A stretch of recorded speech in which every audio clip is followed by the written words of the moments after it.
Hi friends, രാത്രിയാണ് delivery ഉള്ളത്. Muhammad sir ഇതൊരു വൈകിട്ടൊരു 5 മണിക്കാണ് എത്തിയത്. അങ്ങനെ വണ്ടി ഇഷ്ടപ്പെട്ടു, ഡെലിവറിയാണ്. അപ്പോൾ നമ്മളെ കുറിച്ച് എന്താണ് പറയാനുള്ളതെന്ന് നമുക്കൊന്ന് ചോദിച്ചു നോക്കാം. First of all thank you very much. നിങ്ങളുടെ ഈ സർവീസ് ഞാൻ വളരെയധികം സന്തോഷമാണ്.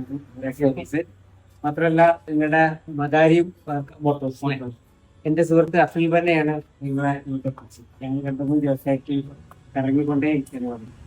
അതാണ് നിങ്ങളെ വണ്ടിയുടെ ഫോട്ടോ ഇന്ന് എനിക്ക് കിട്ടിയപ്പോൾ ഞാൻ പറഞ്ഞു നമുക്ക് നേരെ അങ്ങോട്ട് അത് കണ്ടിട്ട് മതി, നമുക്ക് വേറെ കണ്ടു, ഇഷ്ടപ്പെട്ടു, കണ്ടു, വന്നു, കീഴടക്കിയിട്ടില്ലേ എന്ന പോലെ വന്നു, കണ്ടു, ഞാൻ വാങ്ങി. സെക്കൻഡ് ഹോളിന്റെ എല്ലാ ഇടപാടും കൊണ്ടു വണ്ടി ചെക്ക് ചെയ്ത സ്ഥലത്ത് നിന്ന് പോലും എനിക്ക് കിട്ടി നല്ല റിപ്പോർട്ടുണ്ട്. നല്ല നിങ്ങളുടെ പ്രാർത്ഥന വേണം. അതോടെ തീർച്ചയായിട്ടും വളരെ സന്തോഷം. Thank you.